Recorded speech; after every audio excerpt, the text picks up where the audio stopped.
Okay, good. Now everyone gets to acknowledge that I'm recording and be okay with it. All right, so today is the last day of February, guys. So hopefully if you had any goals for February, you completed them by today. You don't have 2 more days like you would in any other month. But anyway, happy end of February, February 28th. This week I brought on Jake, and it was so funny. So I'll say Jake, even though his name says Jacob on the screen. Because I'm pretty sure your Facebook page says Jake. So. Yeah, I go by Jake. I just, when I registered for Zoom, I put my legal name in there, and his professional name. The government name. Yeah. Right. So Jake and I met in one of the Orlando boot camps back in September, and we have been working closely together. We pretty much have a weekly call. Me and my husband were interested in buying some properties down in North Carolina, and Jake is in Fayetteville, North Carolina. He was just getting his business started, had just kind of gotten into fortune builders, but was very systems oriented. I'm going to blame it on the military background, because he was like, I'm going to get this all up and running and working. And within just months of being in real estate, he's hired several VAs and has a whole acquisition system in place. And I think it's pretty impressive. Obviously, you guys know me. I know a lot of people in real estate. And so when somebody does something that impresses me, that means they did something good. So anyway, Jake was saying that he would love to come on. I don't know if anybody had caught either, but he was invited to Ignite. So he was also interviewed and a speaker at the Ignite conference in 2021. But anyway, I wanted to give Jake the opportunity to kind of teach you guys what he's implemented so quickly and how he's done it, and really get into some of the nitty-gritty with you guys. So hopefully everyone is excited to hear all the details. I give you a round of applause. It's kind of weird when you're introducing someone on a Zoom call. Like, how do you, and round of applause for Jake. He's awesome. Yes, see, I see hands in the air. So Jake, we are totally excited to have you, and I will give you the option to share your screen and take it away. All right, awesome. Thank you for the warm introduction, Marie. Very happy to be here. I think I've had the pleasure of meeting some of you, either virtually or through a couple of the Fortune Builders events. I'm going to go ahead and get my screen shared here. As Marie said, I'm relatively new to real estate investing and everything. So aside from Ignite, this is kind of the first time that I'm going to be speaking at this capacity. So if it's horrible, just feel free to leave. No, they can't leave the Zoom. Come on. All right, hold on 1 second. Yeah. But Jake, I will ask you if you have a preference. Do you want people to just chime in with questions while you're going through your presentation, or do you want people to hold off? As a speaker, you get to choose. Sure. I am not super easily derailed, so if you guys want to just chime in, go for it. All right, I like it. Okay. All right, so anybody with any type of military background, you're going to know the term death by PowerPoint. I'm trying very hard to make this presentation not so boring. A little bit about myself before we get started. Well, actually, I think that's the first slide. So yeah, we're going to start off with the About Us, which is going to be a little bit about us, me and my wife. Then we're going to take a quick look at kind of how we got started and where we are now.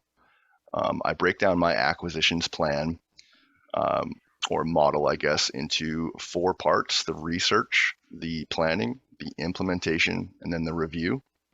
And then we're going to get into a little bit of the specifics of working with the VA, interviewing the VA, the financial breakdown to see how much a system like this is costing me monthly versus what it's bringing in, and then just a few books and a brief slide for questions, anything that you didn't get to ask or that just comes to your mind towards the end. So this is me and my wife and my baby that never smiles. We have been married for 6 years. This is my son James, and we have I will another one say on the James way. is very well even tempered though. It's not like he's a crazy crybaby either. He's just very what's that word with his facial expression? He's just like everything. Stoic. He's just like super content. Yes, Like stoic. he's not. He's very Yeah, stoic. stoic. That's a good one. Yeah, yeah. So yeah, and we have another one on the way. I was Like just we gonna weren't say, busy no enough. one can tell, but Curtis has got baby number 2 coming. Yep. So I work full time as the CEO of Evolve Property Solutions, and my wife works part time, and she still maintains her W-2. So that's kind of the division of labor for us as owners. We started the business in June of 2021, and so we started the business in June. We joined Fortune Builders May 23rd. We had my son May 25th. Oh, Yeah, so it was a crazy time because we had just, anybody that's paid that tab knows what that commitment, does to you. And then we had our second coaching call, or no, excuse me, our first coaching call scheduled on the 25th. We had our son on the 25th. So I think it was like maybe like 10:30 was when the coaching call was scheduled for. My wife's actually in labor. She's like 3 centimeters dilated. And I'm getting a call from San Diego, California. And I'm like, oh my God, it's the coach. And like, I grew up with my parents watching like all those sitcoms, like Everybody Loves Raymond and King of Queens, where like the wife always is like super aggressive and the husband's like, oh God, I messed up. And so I'm like, what do I do? Do I answer this? Like she's in labor. So I looked at my wife and I'm like, it's the coach. What do I do? And she's like, you fucking answer it. We just spent $40,000. Answer the phone. So we took our first coaching call, and then from there we dove right in. Let's see. As Marie said, and I kind of mentioned, I served as a sergeant in the 173rd and the 82nd Airborne, and that definitely gave me just a structure, and I was used to working with systems and discipline that I am. can I just reluctant- mention too that you lived in Italy for what? How many years? About 3.5 years with So the jealous. 173rd. Yeah, we brought back a bunch of wine. We went all over the world, all on the Army's dime. It was pretty cool.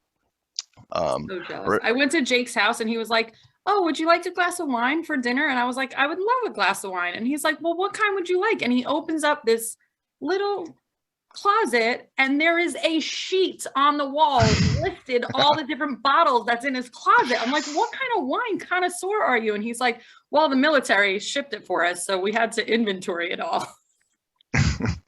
All right, keep going. Yeah. So also we had no real estate experience before we did anything with Fortune Builders. I did work some trade jobs. I was a welder in the military. I did some roofing when I was younger, and mostly just worked as a laborer. So I kind of experienced, the construction of a home, but at a very minimal kind of entry level perspective. So taking a quick look, this is kind of from day one, joining Fortune Builders to today. We made that 40,000 commitment into real estate with the education and the services. 2 days later, we had our first child, and it definitely did complicate things.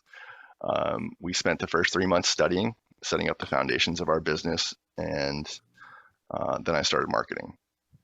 And like it says there, I did suck. It was horrible. I had no deals, super discouraged. Not only were we burning through our savings, I would say hemorrhaging was probably the best way to put it. Yeah, I mean, I think on my first call, the first time I got on with a seller, well, I would not call them a seller. The first time I got on with a lead, I didn't know what I was doing. I had the script in front of me that Fortune Builders gives you. I had like practice with my coach and everything. And then I said something to the effect of like, hello, ma'am. Would you like to get rid of your home? And, just so nerved up and everything. And then obviously it gets easier, but in this time period, I couldn't put it together. I couldn't be a new dad. I couldn't be a student. I couldn't be an acquisitions manager and everything all at once. I was having a hard time. So I went to the event in Orlando and it changed my business almost overnight. Not only was it meeting Marie and other investors there, but specifically one moment that I'll say probably changed my life and business. And this is very sincere. I mean this. During one of the breaks, I went up to Van Merrill, and there wasn't anybody really around him because everybody was like going to the bathroom or whatever. It just happened to align for me in this moment. So I got a chance to go up there and really explain my whole situation, where I was, what I was doing, how we were financially. And he just looked at me and said, get an assistant. So, my mind starts spinning. I'm like, okay, well, in person, a virtual assistant, what are the pros? What are the cons? How should I do it? He's like, get an assistant. It doesn't matter. So that, I walked away and I'm just racking my brain on this. And so, everything happens and kind of wraps up at the boot camp. I connected with Marie and we got on that weekly call she was talking about, and then we started doing our research and everything. And mind you, the whole time we're still super discouraged. We haven't gotten any deals. We're still bleeding from our pockets. And then we hired a VA after kind of comparing the cost analysis of somebody local, like somebody, a college student or somebody that would be able to fill the position here versus the virtual assistant. We decided to go with the virtual assistant, and I'm so thankful that we did. We trained her and got our first deal under contract in a week, during the week we were training her. And we're currently closing on our 5th wholesale tomorrow with Marie. So it's come together pretty quickly. I think all of that started kind of late November, and then here we are coming into March here. Okay, so in the beginning, I said that I kind of break my acquisitions down. Congratulations. Thank you. Thank you very much. Yeah. And I'm sorry, because with Zoom, it's hard to see who that last comment came from. So who was that? Brooke and Bill. Oh, thank you. We had dinner with you in Orlando. Yeah. No, I remember. Like I said, it was just hard to pinpoint because I have 2 screens, so I couldn't see who said that. Yeah. Okay, so first step is obviously research, right? But I think that there's a couple of things that I was able to do that maybe you've heard before or maybe you haven't heard before, but they were very effective. And the biggest kind of ahas came from my competition. So that old adage, keep your friends close, keep your enemies closer. I had done a bunch of the basic stuff. I had looked at Zillow, Realtor.com, any of those like listing sites that'll tell you, oh, the median home price for your area is $162,000 for a 3-bed, 2-bath, 1,500 square foot house that anybody can go see. That is great to be able to spit out in a social gathering, but really at the end of the day, it doesn't, like, it gives you a ballpark of reference, but it doesn't really like help you a significant amount with your business. But what spending some time with my competition did was showed me, okay, this is where their marketing efforts are. This is where they are spending more money. This is what they're not doing. This is the part of town that, maybe why is he not marketing over there? So just, and I say competition, but we're all friends. We get together and kind of talk shop, if you will. But that gave me so much insight into a market that I didn't really know, because like Marie said, I was in Italy for 3.5 years. We moved to Fayetteville, North Carolina, only a little over a year ago. So I'm doing this in an area that I don't really understand geographically. And that was a huge obstacle. Now, and that kind of ties into the last item here, that wall maps work. If you have been told through any type of training system that to get a wall map and put it up so you can see your market, and you haven't done that, there's a reason why you've been told that. It works incredibly well. At least it did for us. I don't want this to be like preachy and be like, you need to do this, but it just kind of, and I'm looking at it right now, it makes it so easy to visualize like niches of your market. And when you get a hot lead and they say, hey, this is in the Jack Britt School District, you can just poke, like you can see it right there, and you know, because you should have your price points identified. Okay, wow, that's probably going to sell for about, you know, in my market, like 200,000, 300,000. I know it's really different for So you guys Jake, out in, I've been there and I've seen your wall map. Can you just give everyone a breakdown of what information you put on that and how you broke it up? Sure. So it's kind of it's ever changing, but the stuff that I have on there right now, excuse me. So I like to color code it. I use color coded markers on the map to identify, you know, the red is kind of like the bad areas, the green is probably like the higher price point areas, blue is kind of like in the middle. And then I just know based on the price points that we have here, the green areas, we don't, I think there's like 2 houses in Fayetteville that are like over 300,000. So I know that's kind of like the high end.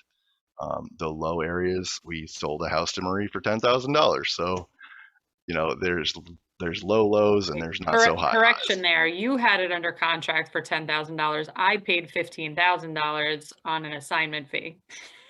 That's true. We did make money off of it. But yeah, so that's really as far as I like to go, I think, because I tried very early on getting super detailed with it, and then there was just like so much stuff all over my map that it was like I couldn't read it, I couldn't see it from across the room, so it wasn't really that effective anyway. I find that 3 colors identifying niche neighborhoods within a greater market area is really effective for me. And then this one here, what's the sizzle feature of your market?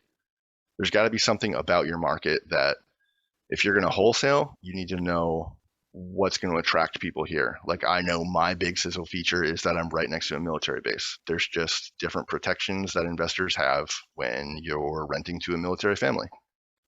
They have to pay not only because they need a place to live, but they also have to pay because, you know, they can't be in trouble with their chain of command. They could lose their, security clearance. There's just kind of added benefits. Not to mention there's always going to be people coming in and out. So, you know, really you should be able to kind of identify that sizzle feature or multiple sizzle features depending on what's going on in your area. Excuse me. But I think the biggest one for sure was the competition and getting over there and seeing what other people were doing. Okay, so getting into the plan, cheap data is great, but quality data is better. And what I'm getting at there is that we pull all of our leads, they come from a list. We pull our lists through RealFlow. I know that there's some controversy within the investment community about whether RealFlow is, you know, the software you should be using. There are a wide variety of other softwares you can use to generate lead lists, but we've just been using it since the beginning, and we've got our system kind of built around it, and we've been able to generate quality leads from it. So I am of the mindset that until something substantially better comes along that's worth upsetting my system, I'm going to continue to use RealFlow. I'm not going to say it's the best, I'm not saying it's the worst, it just works for us. So you have to kind of do your own evaluation there, but I'll give you a couple tips that I use when I'm pulling my lead lists.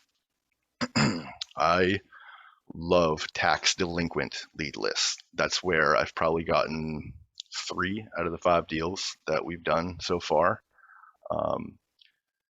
Absentee owner, I think everybody that pulls lead lists is going to pull an absentee owner lead list. So there's a lot more competition there. Tax delinquent lists are, I don't want to say that less people will pull them or less people know about them. They seem to be working better for me in my market. Also potentially inherited. That's one that I don't know that everybody can run that on different platforms, but potentially inherited. High equity are great lists as well, and you can mix and match. You can have lists that are kind of a mix of everything, or get very specific with it. but I would advise you to be very careful if you're going to get very specific with it. I think I watched a presentation from Carlos Reyes. Actually, it was Marie. You gave everybody in the group the link to it. And Yeah. on that presentation, it was super helpful because I was getting super restricted. I'm like, I'm going to pull a list that nobody's ever had. I'm going to have the best list. It'll be all mine and I'll get every house. Horrible idea, right? Because what you're banking on is that there's no human error. What happens is that when these properties are recorded, at least in my county, when the properties are recorded here in Cumberland County, there's quite a few errors. So if you're restricting your list down to, I only want 3-bed, 2-bath houses, and I only want houses that are made before a certain year, certain size, a certain amount of equity left, you're relying on other people to have done their job completely perfectly every time. Otherwise, you're missing all those potential diamonds in the rough, because anybody that's ever done this knows that you can pull a list of 2,000, but it's those 1 or 2 sellers that you need to get a hold of. And you could just be throwing those right out of the window in your original filters. So don't get too restrictive and play around with it a little bit until you find what works for you in your market. Now, after you pull the list, you have to get it ready to be processed. So if you're pulling the list, depending on who you're using to, and how did you get my number? That's a common question that we get all the time. That's skip tracing. So I don't know kind of who I'm speaking to in terms of experience here. Has anybody in the chat never skip traced? Is kind of like they don't really know exactly what I'm talking about? Anybody? Or do pretty much everybody know what skip tracing is? Yeah, we've skip traced too, and it's been a very, depending on what you use, what kind of information you get. Absolutely, yeah. We've used a couple, but that's good. I'm glad that most people have gone through this. So we're using Best Skip Tracer. We were using Launch Control, which I'll get to in a minute. But we started using Best Skip Tracer. So one of the things that we had to overcome was when you're pulling these lists, there's going to be duplicates in the list that you pull, but there's also going to be duplicates from previous lists that you've pulled. So you don't want to keep paying for this data over and over again. I mean, skip tracing is one of the most expensive aspects of my business. So we had a Excel file created with a macro in it that goes and it takes all of the information from the list that we pull, it scrubs it, and it removes all the duplicates before we skip trace it. If you don't have something like that in place, then you need to make sure that whoever you're skip tracing through is going to filter out the duplicates for you. Otherwise, you're throwing money away. And like I said, this being one of the more expensive aspects of the business, you could be throwing a lot of money away. So that's definitely something to look into if you think you're having that problem. And feel free to reach out to me at the end and I can kind of tell you how we set ours up if you'd like. And then just to wrap up, how did you get my number? The reason we're using Best Skip Tracer is because Marie told me to. No, That's great. No, it's very cheap compared to a lot of skip tracing companies. We pay, so there's 3 packages you can go through with them. And I'm not like affiliate marketing to you guys, I'm just explaining why we use them. There's 3 packages you can go through. We pay for like the VIP package, it's $97 a month. And at that rate, you can skip trace for 8 cents a lead, which is very, very low. We were paying 15 cents a lead. I've seen as high as 20 cents a lead.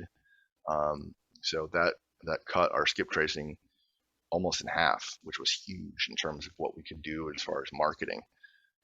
So definitely something to check out. They also provide emails, which is really cool because that opens up kind of a whole nother lead generation funnel that you could use to your advantage. Any questions before we move on? On the emails, are you saying that they actually will send out the information that you're asking from the seller? So Brooke, the skip tracer, they will only provide you with the best known or the last associated email Oh, with the owner of the property. okay.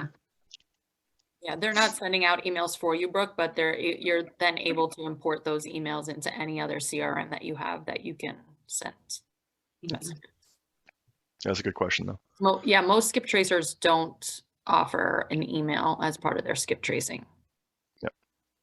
And they also have like a polar pick option. This is a Best Skip Tracer exclusive. They have a what's called a polar pick, which is like their recommended best contact for that individual. I will say that we've only just started using them. So far, we're happy with them. But do your own due diligence before you decide to commit to a company for really anything. Okay, so the next step is implementation.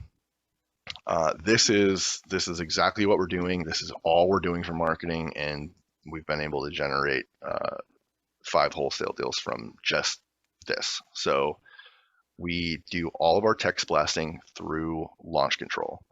I will support this company for as long as they're in business. They're one of my favorite companies. They do provide skip tracing, which is what we were doing prior to using Best Skip Tracer. But essentially, you have at this point gone through the whole process, planned, you got all your leads, you have identified the right number that you need to get a hold of the property owner, hopefully, not all the time. And then you upload that list into Launch Control. And Launch Control takes it. They do a second round of scrubbing to make sure that you're not going to have landlines there, that you're not going to have duplicates based on people that you've messaged in their system, in case some things have gotten crossed around with your other duplicate filters. And then they have you set up 5 different templates. The reason why you set up 5 different templates, and this is something that would be good to know if you're texting at any capacity, is that the large cell phone providers, Verizon, Sprint, US Cellular, I don't know all of them, but they have pretty good spam filters, and they're only getting better. So what we're doing is we're sending out up to 150 text messages at a time. We have to click it 150 times, but the message is all auto-generated based on the skip tracing data.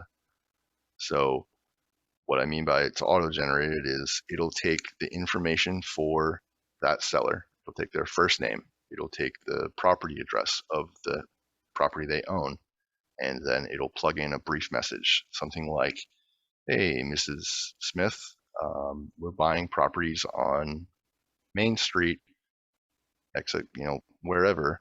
Are you interested in a cash offer on your property?"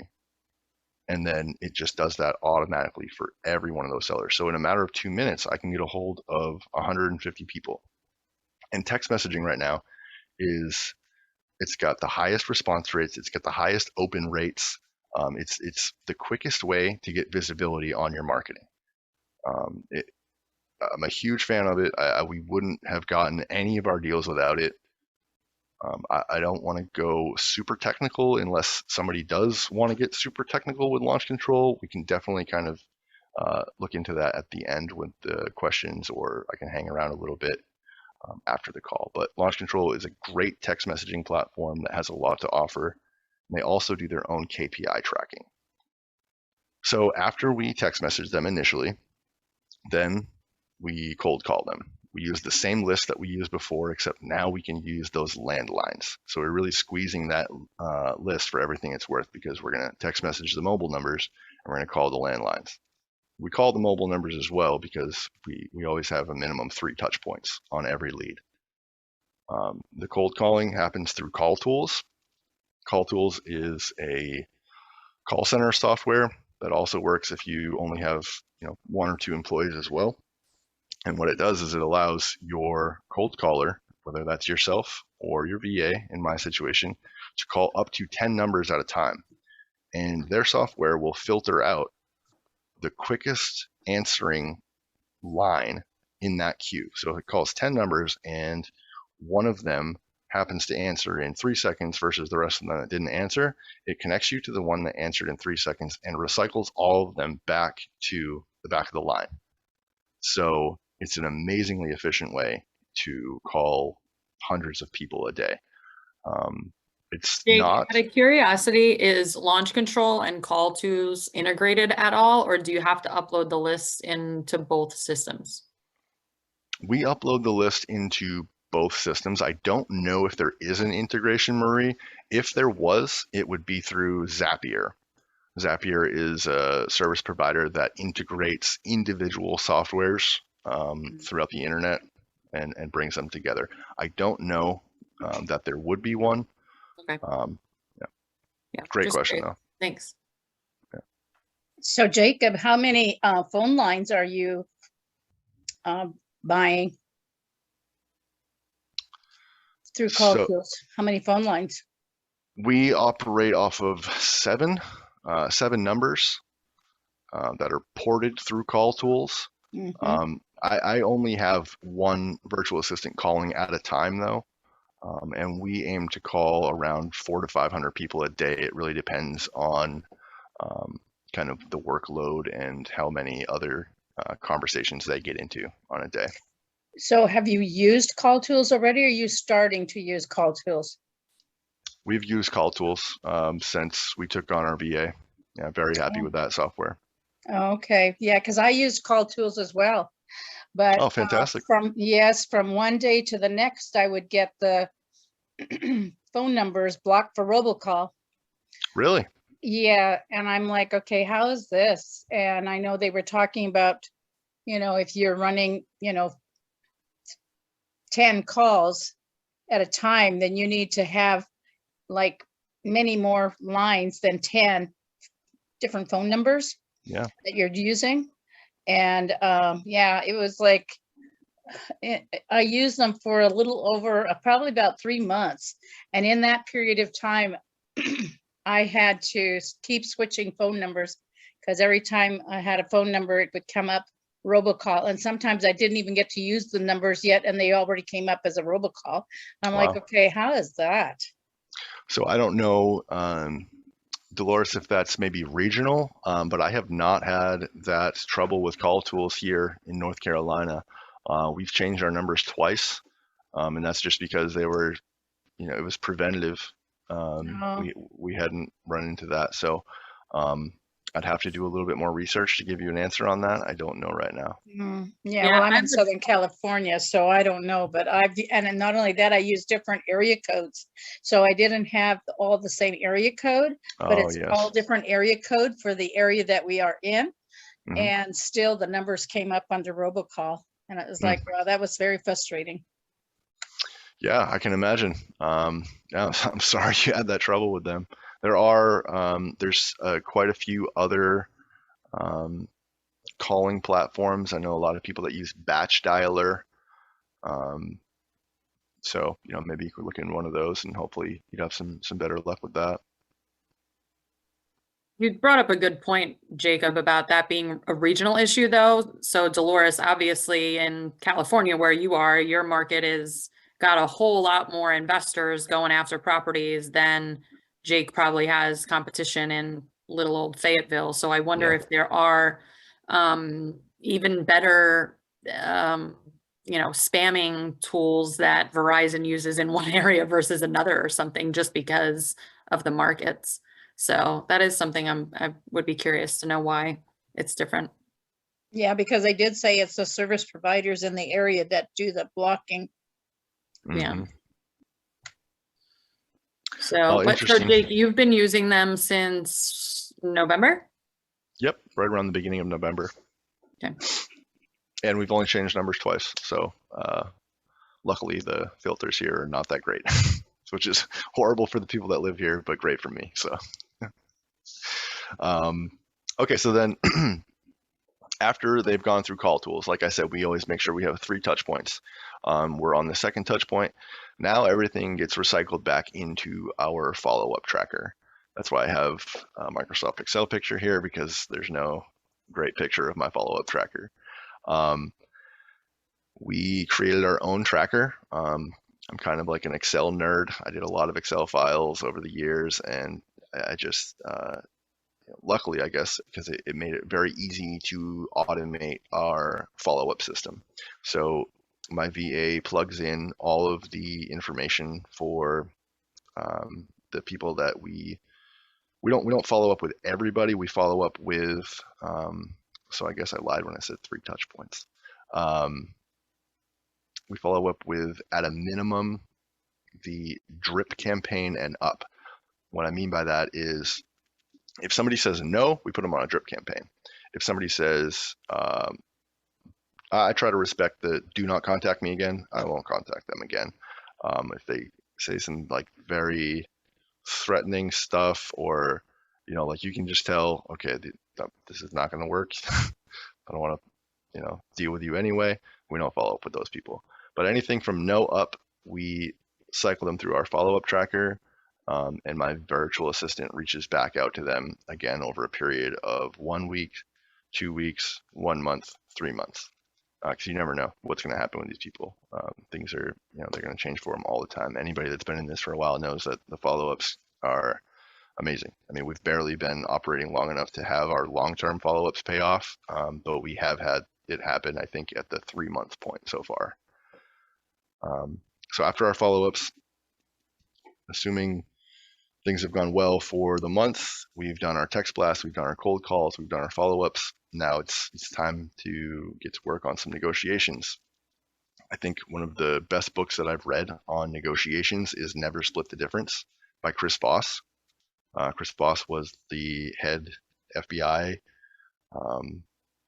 like terrorist negotiator for, I can't remember how long, but the tactics and what he teaches in that book are remarkable. You can really apply it to almost any conversation that you have. There's I mean, so many nuggets. I can't even, like, mirroring. A lot of his focus is around mirroring, around finding the pain points in the negotiation, having a hard anchor, meaning, you know, if you know that somebody's going to come in with an offer of, or they're going to ask for 100,000 for their house and you need it for 70,000, you're coming in with 50,000 and negotiating up to 70,000 and making them think that they're pulling you to where they want to be, when really you're just driving them right to where you want to be. But I cannot do that book enough justice in this call. So if you're, you know, interested in improving your negotiation skills, if you haven't read this book, it's an absolute must. And then closing, boy, so many different strategies on closing. I've tried some that have worked, and then I've tried a lot that haven't worked. The way I like to kind of wrap things up when I'm closing a deal with a seller is I present them with a repair estimator. It's a very conservative repair estimator that represents, if I was just fixing this thing up to the nines, everything, every little thing, I put it on there, put it on the repair estimator, and I present them with what we would do to the property if we were going to rehab it. And then I show them the comps for properties that are in, this is key, I show them comps for properties that are in the condition that their home is in. Don't present them with the comps of the ARVs of the nicest house in the neighborhood. The way I think about it is, if they're going to sell their house, they should be doing their homework to find out what their house is worth. So we present them with those 2 documents, and then I ask them how they feel about it. How do I feel about what? Well, how do you feel about those comparables? And then how do you feel about knowing that we're going to need to do X amount of dollars worth of work to your house to bring it up to, you know, market value now?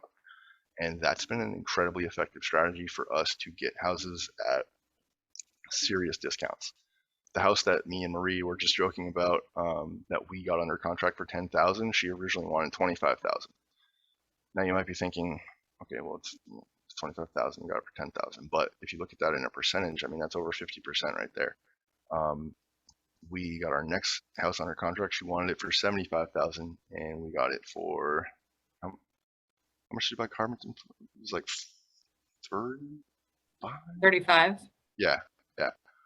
So another one, down, 50% right there almost again. The next two they were pretty savvy investors, so it didn't work so good on them. But don't be afraid to mix it up a little bit. Figure out what type of a person you're dealing with and tailor the closing strategy to that person. That would be my best advice. So what was your line? How do you feel about that? Yeah, and that's something from Never Split the Difference again. How do you feel about that? And then how am I supposed to do that if they come back with something really high? Well, I'm sorry, but I don't understand how am I supposed to do that? And that really gets people thinking, or it's supposed to anyway. That was my favorite part of the book, Never Split the Difference, is literally he keeps saying, how do you expect me to do that? Or how am I going to do that? And it doesn't matter, like his thing was with terrorists. He's like, you want me to come up with $100,000 and get it to you by noon? I can't, how am I supposed to do that? Not, I can't do that. Right. No, I'm never going to do that. How am I supposed to do that? And the person on the other end on almost all of his negotiations are like, well, then give me $50,000. And you're like, okay, so you want me to come up with $50,000? That's the mirroring. How am I supposed to do that? And then ultimately they'll be like, well, I need it by 6 p.m. tomorrow. Okay, how am I going to get it by 6 p.m. tomorrow? I have to sell my car. I have to sell, pull equity from my house. It's going to take time to do that. How am I going to do it by 6 p.m. tomorrow? And then they'll like go down all the way down. And he's gotten negotiations from $250,000 down to like $5,000 to release a kidnapping person or to like whatever it is. And it like some of the stuff he explains is like insane. And his main question, how am I going to do that? Yep. So that's a big question with negotiating and sales. So I think she's read the book. She's in the middle of reading it. That's cheating. It's very fresh in her mind. I am 3/4 of the way done. Actually, I'm 78% done with it. Oh, but yes, nice. it's fresh in my mind. Yeah, no, it really is. If anybody on the call hasn't read it, I think if you're going to be negotiating, especially with real estate, I wish everybody would read it. Does anybody have any questions before we move on? No? Okay.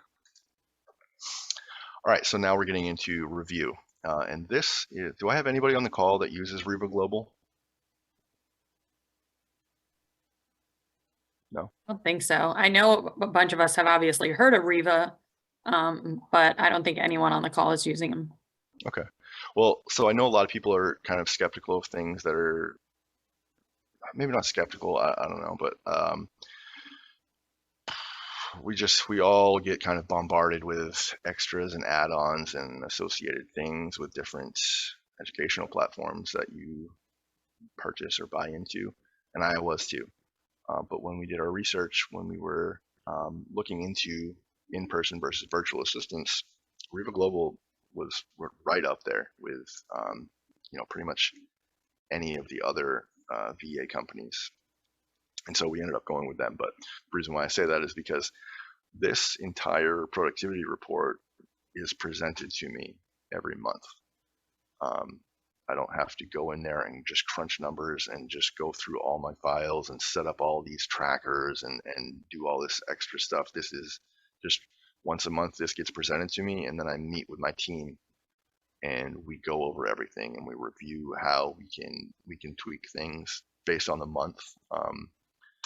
So I'll just kind of give you a little breakdown of this, and you really should be tracking all of your marketing really, because you can't, and I'm a firm believer of this, you can't improve what you can't measure. I think probably most of you have heard that too if you've taken any of the Fortune Builders courses, but this is an interesting month, so I'm really glad I was able to show this one, right? So looking at my text message campaign up here, I have 866 new text messages sent, and I received 198 responses from that. And then I have my follow-up campaign, which is dramatically higher, 5,678. So we had to pay, what was the expense? I can't remember what the expense was, but we ended up paying a substantial expense this month that I really should be able to remember that, but I don't do the accounting in my business, my wife does. anyway, it ate into our marketing budget. So we were like, all right, well, we need to kind of compress this down a little bit. We need to tighten the belt, and we focused on just all of, like, I think it was the first week. If you look at this forwarded leads chart down here, the first week represented in blue, we had 8 hot leads, or 8 leads, excuse me. And then the rest of the month was when we started tightening our belt and using our follow-ups. And you can see this is such good information here, right? So with 866, with new fresh leads, we're generating 8 a week. And then once we had to kind of slow things down and only use our stale leads or our follow-up leads, I mean, it literally cut our lead generation in half here. And then this is representative of like a half a week. So I would say it would still come out to about half. But this tells me 2 things. One, that I need to keep fresh leads pumped into my system to maximize my marketing efforts. But it also tells me that there are leads hanging out in my follow-ups, which is really reassuring in knowing that I think right now we have something like over 100,000 sellers that we've generated a list on. And I can just keep going back to that and keep wringing it out over time. And there's gonna trickle down through the system, and there's gonna be leads in there too. So don't throw away your follow-ups. Don't discredit an old list. This is something else from Carlos Reyes, but your old list is somebody else's brand new list. And this shows it, right? And I wouldn't be able to see it so clearly if I wasn't tracking my KPIs so well. So in a bad month with my system right now, we're generating 7 hot leads, 10 warm leads, and 86 nurture leads. I think that's pretty incredible. Obviously, our response rates dropped. Well, we didn't send a whole lot of new campaign messages, but our deliverability rate, this is another great touch point for kind of advocating for text message marketing. I don't know of any other marketing campaign that has a 92% deliverability rate. I mean, maybe billboards, because you can't not see something, but that's about it. So just make sure that you have some way of tracking what you're doing so you can just continuously improve it. Any questions about KPIs, maybe how you can make some improvements to anything, or just anything really in general? No, I am curious though, because you said this is a report that you're getting from Riva. Yeah. So those other systems that you're using, obviously your VA from Riva is using all those systems for launch control, call tools. What were you using? Call tools, yeah. Call rail's another one. I'm not crazy. It is. It is. So is like the data from those programs being shown here? Yes. So this is like the pretty polished, PDF that they send out at the end of the month. Excuse me. But there are 4 other reports that my VA has to complete, all like their requirements from Riva Global. And then they all get consolidated. I get a beginning of the day report, and I get an end of the day report. I get a weekly report, and then I get a monthly report. And that is data from her cold calling, her follow-ups, and her text messages. Gotcha. It's very all-inclusive. Saves me a bunch of work, and I'm all about automation. So are you using your VA full-time or part-time? Full-time, absolutely. We started part-time, and as soon as we made money and I saw what was happening, I dumped all of our profits of our first deal into our business, and we took her on full-time, even before we could afford it. We couldn't even afford our VA when we started working with our VA, but I knew that Stan Merrill had told me you need to get an assistant, and it's paid tenfold so far. So now, Hi, Jacob. Hi. Valerie here. Great presentation so far. Could you go back to the previous screen for just 1 second? I just want to take a screenshot of that great information there. Thank Sure. you. Yeah. Thank Hey, you. You're welcome. You're welcome.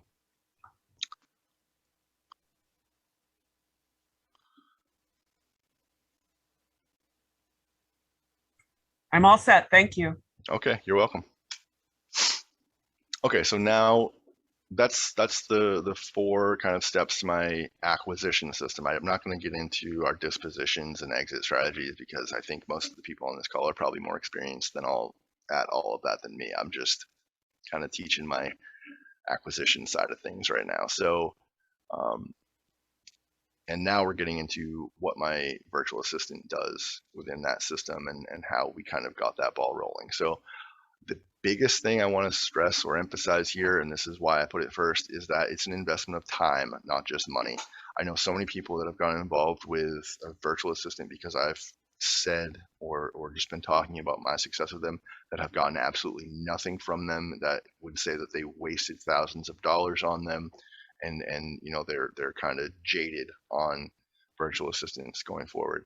You can't just expect to buy an employee that knows your systems. I mean, everybody's system is a little different. Doesn't matter what program you went through to learn how to do it.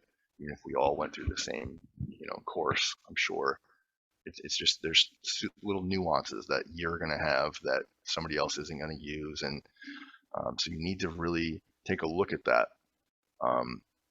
What we did was we created an onboarding packet.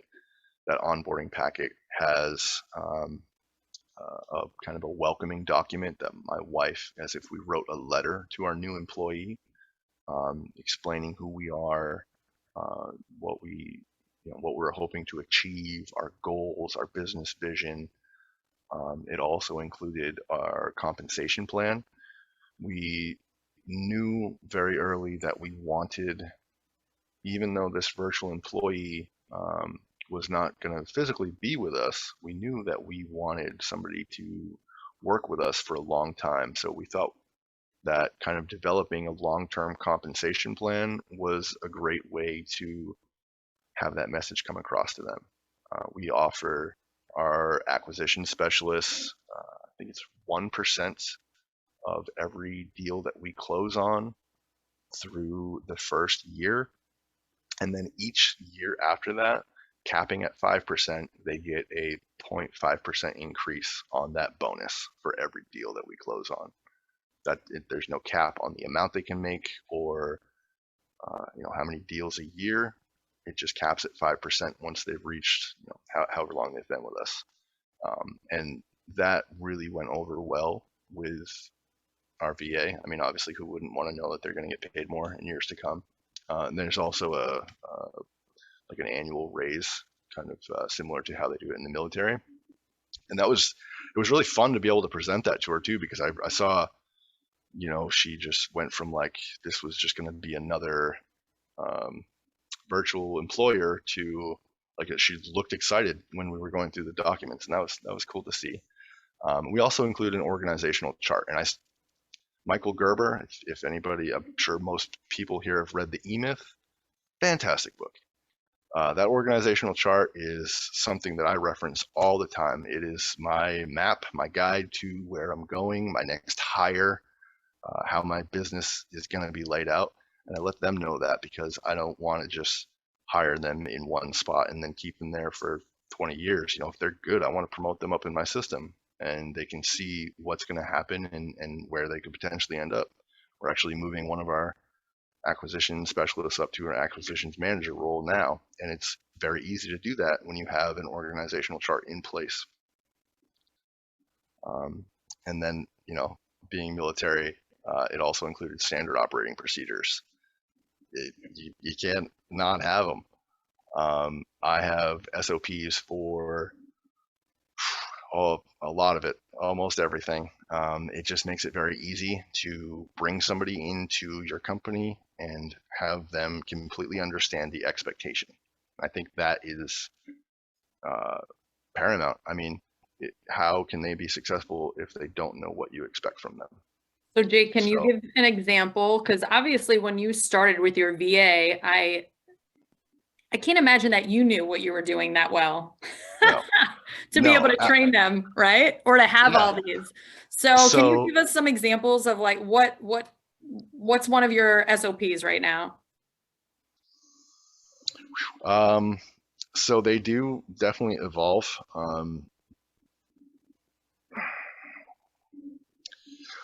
I'll just use Or our, I guess our a better question is, what is this packet that you have now? Because I know you're hiring a second virtual assistant right now, right? Or you've hired a second and you're training them?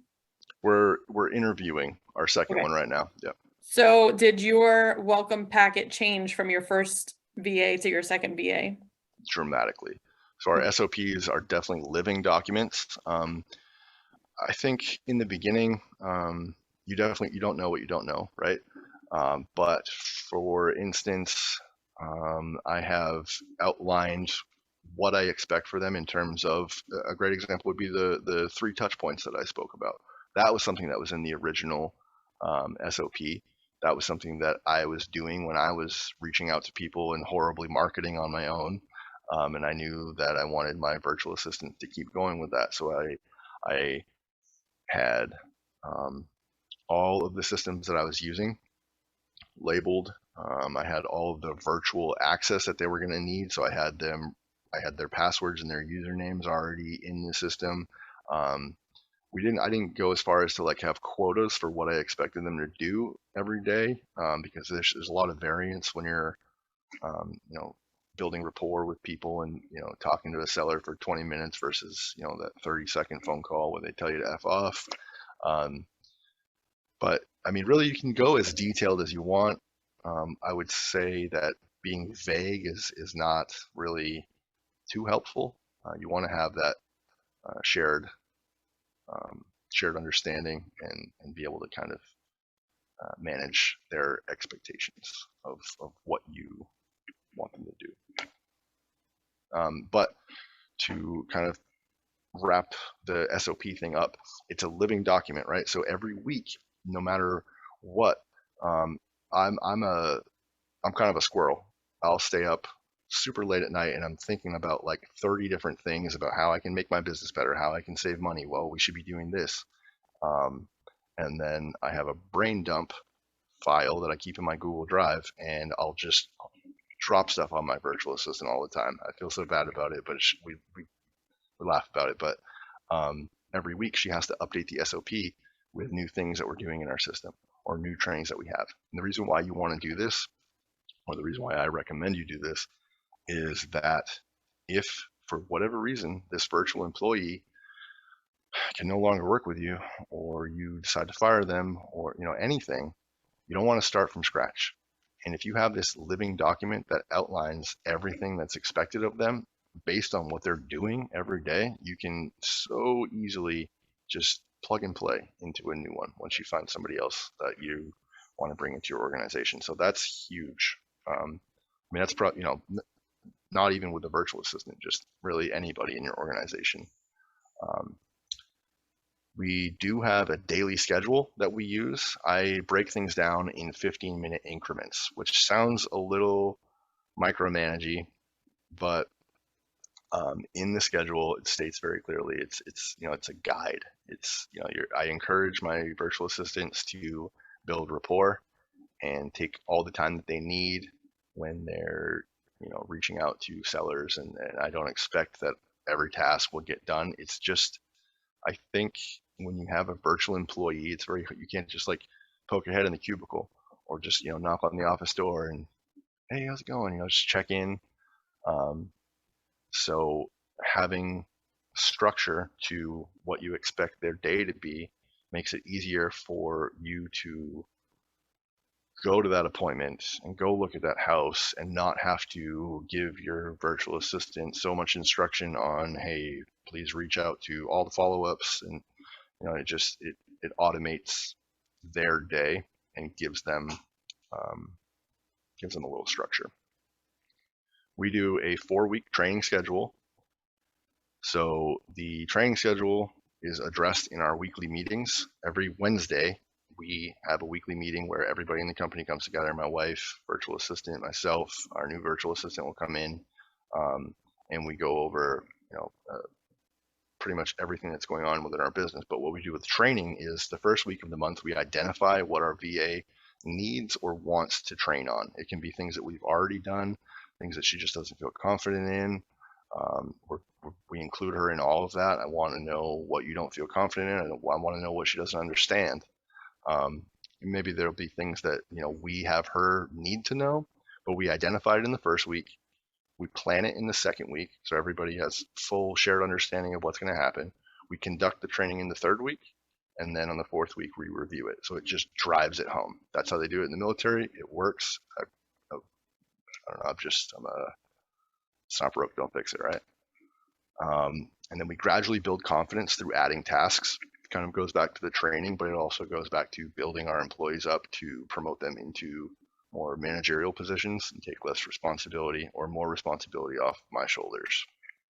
I kind of touched on the meeting, so I'm not going to go into that again, but also take your business seriously.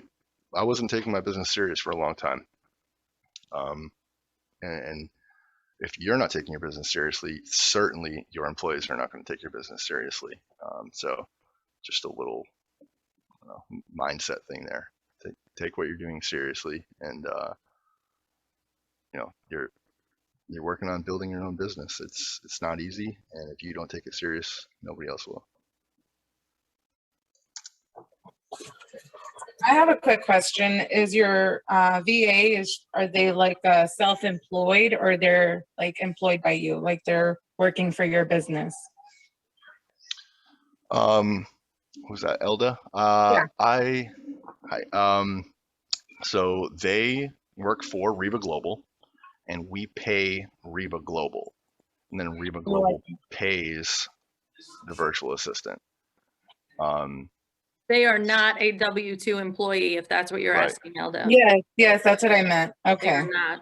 Okay, yeah. So we pay for Reba Global's service. We just happen to pay them $10.60 an hour for their service plus bonuses. So it's a tax write-off. It's not a W-2. It works out pretty well, but I've never had a W-2 employee, so I don't really know how to compare it. I see. Okay. That's a great answer. Thank you. You're welcome. Great question. All right, so this is a video I recorded. And how are we doing on time, Marie? Because I'm not like a expert presenter. So It's 7:25. So how much more do you have? A few slides. This is pretty Okay. interesting, though. I do want to show this one, and then we can wrap up early. Yeah, I'd say if we can keep it to another 10, 15 minutes. Okay. Okay. So this is an interview that I did today with my VA, so you can kind of see what to expect.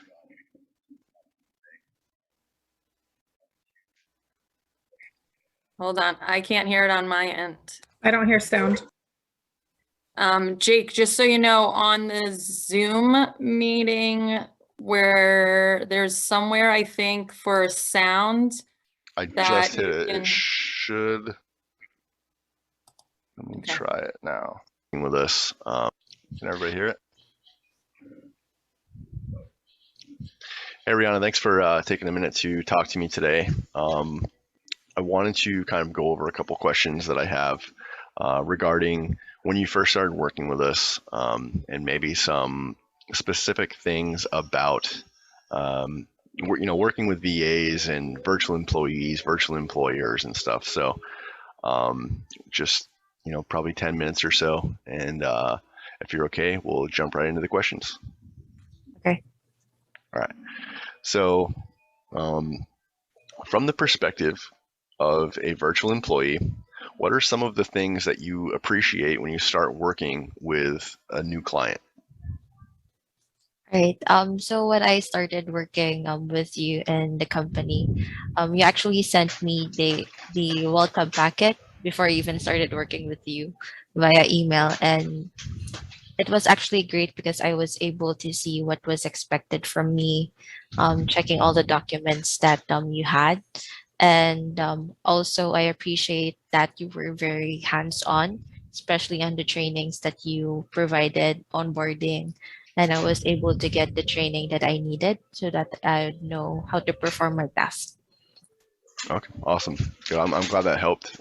We put me and Chris have put some time into it because we wanted you to feel like, even though you're a virtual employee, you're still just as much of an employee as, you would be if you were here with us. So I'm glad that that had, that effect. And I think we've talked about this, a couple of times before, but like I said, I'm going to be at an event later tonight where some people may not have had virtual employees before. So it's just really good feedback. So,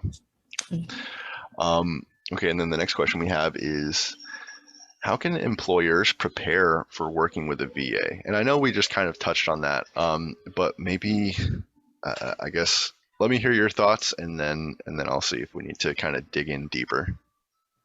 Yeah. So employers can get ready by having a welcome packet as well, just like you, because it's really, really helpful. Also determining the task that is expected from the virtual assistant. Just like on the document, I had there everything that I needed. So there's less questions, and there's just really more clarifications on what just need to be done, and get all of the credentials, the accounts or passwords that is going to be needed for the tools. Yeah. I think we actually had some trouble with that the first day that we were doing that. I forgot about that until now, but yeah, that's definitely a must, having all the passwords and everything kind of predetermined. Okay, so maybe aside from just tasks and specifics of passwords and software and stuff, what about more like the employee-employer relationship with the virtual side of things? Like how could people kind of prepare for that? Yeah. It's actually more about communication. Because being virtual, it's hard to just like speak. Just like if you were in like an office-based work, it's going to be for virtual, it's going to be challenging. But just like what we do here in the company, we have Zoom, we have WhatsApp. So whenever there are questions that are needed to be raised, or we have hobbies that are coming in, appointments that we need to attend to, we can get on a meeting so that we can talk about it. And if you're ever away from the desk, you said that we can use WhatsApp so that I can get a hold of you. Yeah, no, I agree. That's been huge. Just being able to kind of like set up a Zoom call really quickly and check in with you, even if it's just like 5 minutes here or there. Even on my end, that's really helpful. So I'm glad that's a two-way street. Okay, so I know we just have a couple more minutes here. What is the biggest obstacle that you face as a virtual employee, and how can virtual employers help you overcome that obstacle? Okay. So the first thing that I had was communication, but we already tackled that with having Zoom and WhatsApp and that. And the second that I've come so far working virtual is only the internet, because it can happen sometimes. Yeah, because I've had instances that I was not able to get on video meetings with you.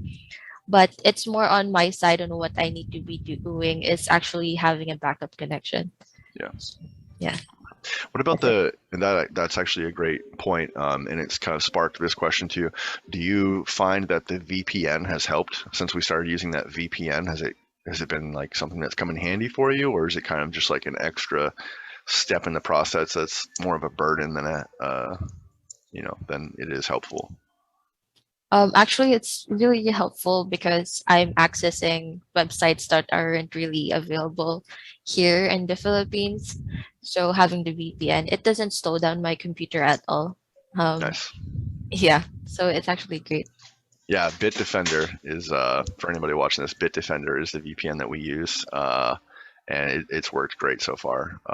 Not like an affiliate marketer for them or anything. It works good for us.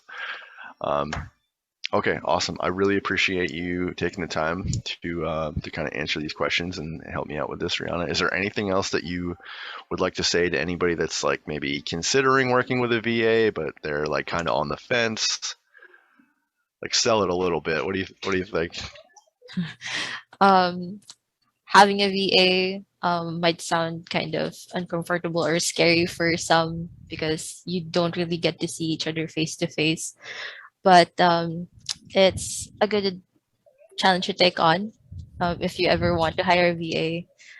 We can also do tasks that we can do like face to face. So yeah. Okay, cool. All right. Thank you so much.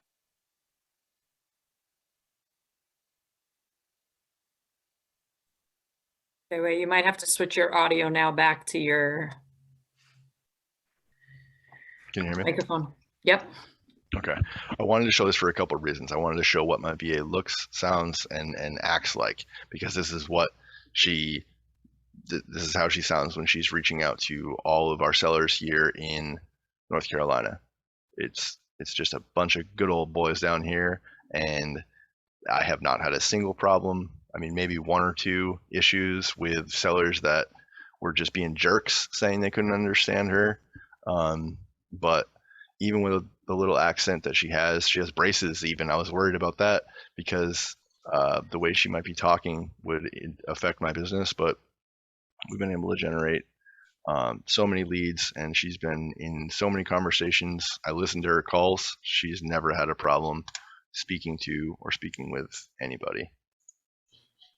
Yeah, she sounded pretty confident. That was pretty good. And I appreciate you putting that together earlier today. You're like, I'm just going to interview you right now so I can play it later for all these other investors. Yeah. Okay. Really quickly, I know we're over time. Our biggest expense is our employee, followed by skip tracing. And then these are just some of the other softwares that we talked about throughout the call. I budget for about $800 of additional expenses for taking people out to lunches, travel, and anything else. And monthly, our total operating expenses come out to around $5,000 right now. That'll probably be kicking up to around $7,000 when we take on our other employee. Like I said, that's about $10.60 an hour plus bonuses for the virtual assistant. And then Never Split the Difference, the E-Myth, 10X, and the Compound Effect are all books you should read if you want to. Or if you want to be good at this business. Yes. Or any business. Absolutely. All right. That is my presentation.